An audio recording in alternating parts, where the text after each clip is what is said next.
ஓம் ஸ்ரீ ராகவேந்திர சுவாமிகள் திருவடியிலே சரணம். நவபிருந்தாவனத்தின் அந்த 9 மகான்களின் திருவடியிலே சரணம். வணக்கம்.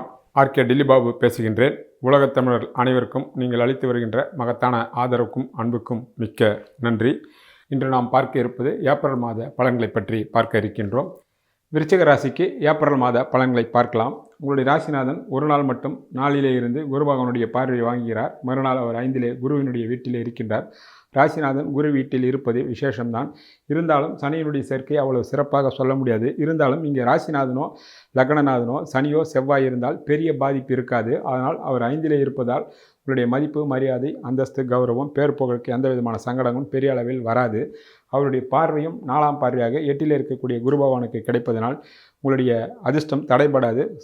ஒரு சில நாட்கள் காலதாமதம் ஆகலாமை தவிர இந்த மாதத்திற்குள் இறுதிக்குள் மிகப்பெரிய வெற்றி அடையக்கூடிய சந்தர்ப்பங்கள் கட்டாயம் கூடி வரும் என்பதே அடிப்படை விஷயமாகும். உங்களுடைய ராசிக்கு 2 கூடியவர் குரு பகவான். அவர் 8லிருந்து நேரடியாக 2ஆம் வீட்டை பார்ப்பதினாலும் செவ்வாயினுடைய பார்வையும் அவர் வாங்குவதனால் பணம் பல வகையில் வரக்கூடிய வாய்ப்புகள் உண்டாகும். அதற்கு உங்களுடைய சொந்த ஜாதகம் சாதகமாகவும் ஈடுபட்டிருக்கின்ற துறை சாதகமான துறையாக இருந்து யோகமான தசாபுத்தி நடந்தால் தான் வீட்டை தானே பார்க்கக்கூடிய குரு பகவான் பெரிய அளவிலே தனப்பிராப்தியை தருவார். உங்கள் சொல்லுக்கு ஒரு மரியாதை உண்டாகும். கடன் இருந்தால் இந்த காலகட்டத்தில் மொத்த கடனையும் அடைக்கக்கூடிய சந்தர்ப்பங்களும் கூடி வரும். கடன் வருவதற்கு சனியினுடைய சேர்க்கையும் ஒரு காரணமாக இருக்கும். குடும்பத்தில் மகிழ்ச்சி உண்டாகும். குடும்பத்திற்கு தேவையான பொன்பொருள் ஆடை ஆபரணங்கள் வாங்கலாம். குடும்பத்தில் சுப நிகழ்ச்சிகள் நடக்கலாம்.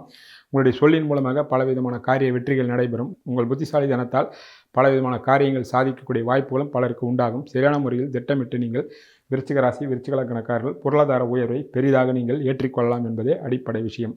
உங்களுடைய ராசிக்கு 3 கூடியவர் சனி பகவான். அவர் 5லே இருக்கின்றார். உடன் செவ்வாயுடன் இருப்பதனால் முதலில் சொன்னது போல ராசிநாதன் செவ்வாய் இருப்பதனால் சகோதர வகைகள் ஒரு சில சங்கடங்கள் இருக்கலாமே தவிர பெரிய அளவில் சங்கடங்களோ பகைகளோ வராது.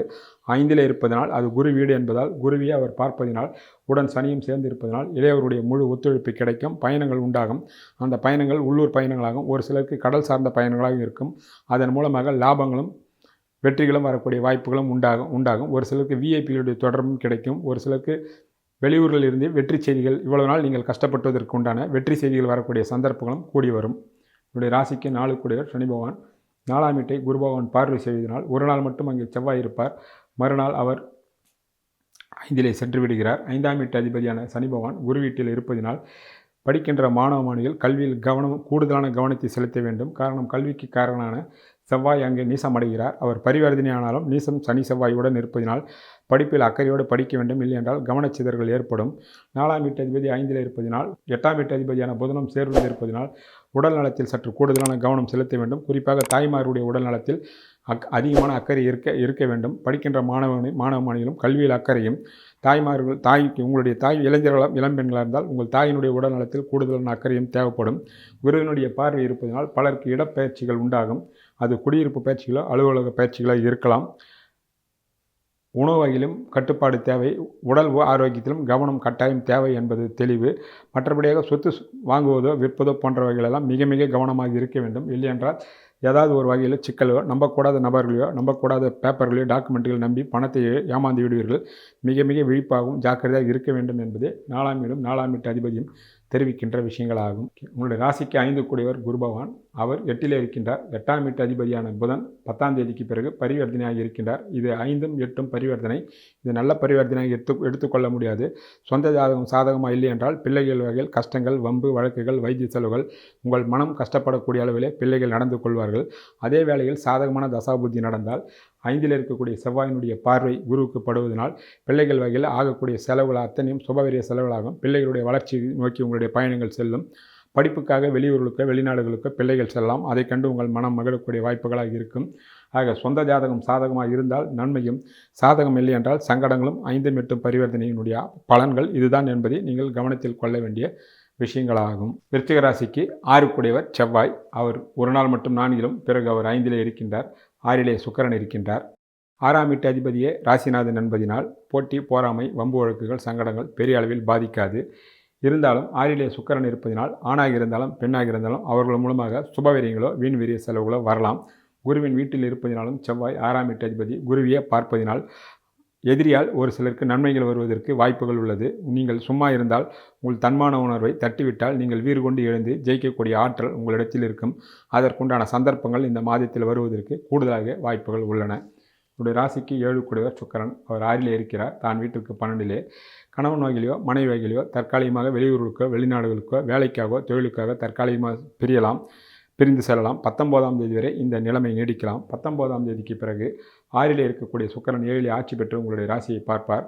அப்போது கணவன் மனைவி ஒன்று சேரலாம்.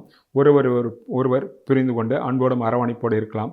திருமணமாக இருக்கின்ற இளம்பெண்ணுக்கும் சற்று கூடுதலான முயற்சி செய்தால் 19ஆம் தேதிக்கு பிறகு திருமணம் அற்புதமான முறையில் வெற்றி அடையும். பயணங்கள் உண்டாகும். பலருக்கு இன்ப சுற்றுலா உண்டாகும். அரசாங்கத்தின் மூலமாக நடக்கக்கூடிய காரியங்கள் எளிய முயற்சியை நடக்கும். அது 14ஆம் தேதிக்கு பிறகு 5ல் இருக்கக்கூடிய சூரியன் 6லே உச்சமடையும் போது பலவிதமான நன்மைகள் நீங்கள் எதிர்பார்க்கலாம் என்பதே அடிப்படை விஷயமாகும். உங்களுடைய ராசிக்கு 8 கூடியவர் புதனாகின்றார். அங்கே குரு இருக்கின்றார். 10ஆம் தேதிக்கு பிறகு 8ஆம் 5ம் பரிவர்த்தனை என்பதால் பிள்ளைகள் வகையில் ஒரு சில சங்கடங்கள் வரலாம். சாதகமான தசாபுத்தி இருந்தால் பிள்ளைகள் வகையில் நல்லதும் அவர்கள் மூலமாக சுபகடங்களும் நடக்கலாம்.